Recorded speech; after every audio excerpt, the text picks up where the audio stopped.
एक बार राजा कृष्णदेव राय की माता बहुत बीमार हो गई। उन्हें लगा कि अब वे शीघ्र ही मर जाएंगी। उन्हें आम से बहुत प्रेम था, इसलिए जीवन के अंतिम दिनों में वे आम दान करना चाहती थीं। उन्होंने अपने बेटे राजा कृष्णदेव से ब्राह्मणों को आमों को दान करने की इच्छा प्रकट की। वह समझती थी कि इस प्रकार दान करने से उन्हें स्वर्ग की प्राप्ति होगी। लेकिन कुछ दिनों बाद राजा की माता अपनी अंतिम इच्छा की पूर्ति किए बिना ही मृत्यु को प्राप्त हो गई। उनकी मृत्यु के बाद राजा ने सभी विद्वान ब्राह्मणों को बुलाया और अपनी मां की अंतिम अपूर्ण इच्छा के बारे में बताया। कुछ देर तक चुप रहने के पश्चात ब्राह्मण बोले, यह तो बहुत ही बुरा हुआ महाराज। अंतिम इच्छा के पूरा न होने की दशा में तो उन्हें मुक्ति ही नहीं मिल सकती। वे प्रेत योनि में भटकती रहेंगी। महाराज, आपको उनकी आत्मा की शांति का उपाय करना चाहिए। इससे महाराज चिंतित होकर उनसे अपनी माता की अंतिम इच्छा की पूर्ति का उपाय पूछा।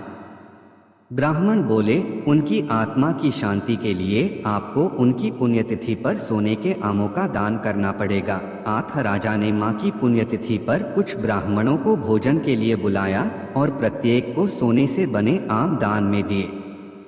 बतेनाली राम को यह बात पता चला तो वह तुरंत समझ गया कि ब्राह्मण ने राजा की सरलता तथा भोलेपन का फायदा उठा रहे हैं। इसके बाद तेलीराम ने उन ब्राह्मणों को पाठ पढ़ाने की एक योजना बनाई।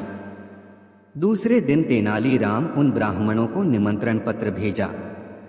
उसमें लिखा था कि तेनालीराम भी अपनी माता की पुण्यतिथि पर दान करना चाहता है, क्योंकि वह भी अपनी एक अधूरी इच्छा लेकर मरी थी। मुझे पता चला है कि अगर अंतिम इच्छा पूरी न होने पर मेरी माता प्रेत्योनि में भटक रही होंगी। मैं बहुत ही दुखी हूँ और चाहता हूँ कि जल्दी मेरी माँ की आत्मा को शांति मिले। ब्राह्मणों ने सोचा कि तेनालीराम के घर से भी बहुत अधिक दान मिलेगा, क्योंकि वह शाही विदूषक है। अब सभी ब्राह्मण निश्चित दिन तेनालीराम के घर पहुंच गए। ब्राह्मणों को स्वादिष्ट भोजन परोसा गया। भोजन करने के पश्चात सभी दान मिलने की प्रतीक्षा करने लगे। तभी उन्होंने देखा कि तेनालीराम लोहे के सलाखों को आग में गर्म कर रहा है। एक ब्राह्मण के पूछने पर तेनालीराम बोला, मेरी मां फोड़ों के दर्द से परेशान थी। मृत्यु के समय उन्हें बहुत तेज दर्द हो रहा था। इससे पहले कि मैं गर्म सलाखों से उनकी सिकाई करता, वह मर चुकी थी। अब उनकी आत्मा की शांति के लिए मुझे आपके साथ भी वैसा ही करना पड़ेगा जैसी कि उनकी अंतिम इच्छा थी। यह सुनकर ब्राह्मण बौखला गए। वे वहां से तुरंत चले जाना चाहते थे। वे गुस्से में तेनालीराम से बोले कि हमें गर्म सलाखों से दागने पर तुम्हारी माता की आत्मा को शांति कैसे मिलेगी। तेलीराम ने जवाब दिया, नहीं महाशय, मैं झूठ नहीं बोल रहा।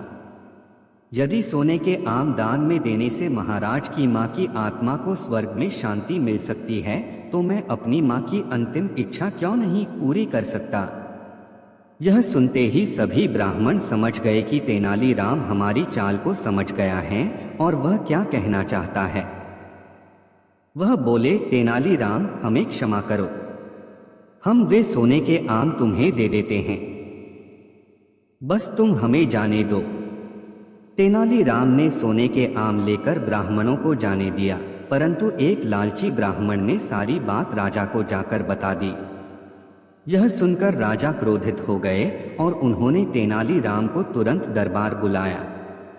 वे बोले, तेनालीराम, यदि तुम्हें सोने के आम चाहिए थे तो मुझसे मांग लेते।